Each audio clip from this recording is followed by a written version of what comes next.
This is the introduction to a series about building a shelf layout in a home or apartment where you have almost no room.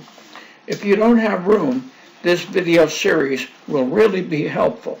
And even if you do have room for a larger layout, the animation work that I use in building this will help for you on a layout anywhere. The shelf layout that I will be building is hanging on a wall outside my apartment.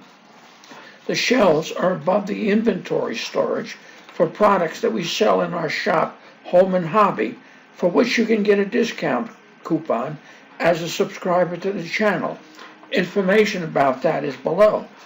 The layout may be hanging on a wall, but it will be fully animated, and it will be able to be operated using DC or DCC control.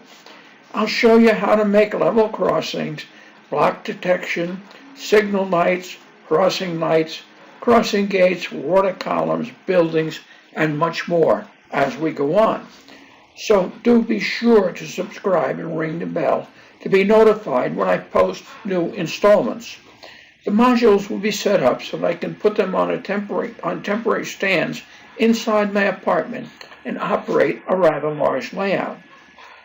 This video clip shows how little room I have to work in, and as you see, the lowest shelf will be the first that I work on. It will have an engine service area, plus residential and industrial areas.